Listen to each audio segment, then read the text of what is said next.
হলিউডের নায়িকাদের রোজগার বরাবরই আলোচনা কেন্দ্রে থাকে।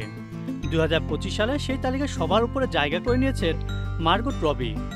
বিশাল অঙ্কের আয়, জনপ্রিয়তার শিখরে থাকা সিনেমা আর ব্র্যান্ড এন্ডোর্সমেন্ট সব মিলিয়ে তার মোট উপার্জন দাঁড়িয়েছে $59 মিলিয়ন। বিশেষ করে বারবি সিনেমার ঐতিহাসিক সাফল্যের পর থেকেই তার পারিশ্রমিক বেড়েছে আকাশ ছোঁয়া। দ্বিতীয় স্থানে রয়েছেন হলিউডের চিরসবুজ তারকা স্কারলেট জোহানসন। তার বাৎসরিক আয় $24 মিলিয়ন ছাড়িয়ে গেছে।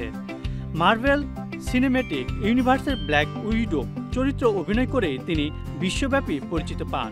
শুধু সিনেমা নয়, একাধিক ব্র্যান্ডের মুখ হিসেবেও তার রোজগার চোখ ধাঁধানো। তৃতীয় স্থানে রয়েছেন হলিউডের আরেক সফল অভিনেত্রী রিজ উইদারস্পুন। শুধুমাত্র অভিনয়ের উপর নির্ভর না করে প্রযোজনা সংস্থা গড়ে তুলেছেন তিনি। তার কোম্পানি হ্যালো সানশাইন আজ বিশ্ববাজারে শক্ত অবস্থান গড়ে নিয়েছে। সিনেমা, ওয়েব সিরিজ আর ব্যবসা সব মিলিয়ে তার মোট সম্পত্তির পরিমাণ $440 মিলিয়ন।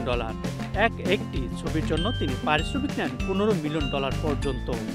তাদের এই সাফল্য প্রমাণ করে প্রতিভা আর সঠিক সিদ্ধান্ত মিলে হলিউডে দীর্ঘদিন রাজত্ব করা সম্ভব। গ্ল্যামারের দুনিয়ায় আসা যাওয়ার খেলা চলতেই থাকে, তবে মার্গট, স্কারলেট আর রিজ যেন সেই নিয়ম ভেঙে স্থায়ী আসন গড়ে নিয়েছেন।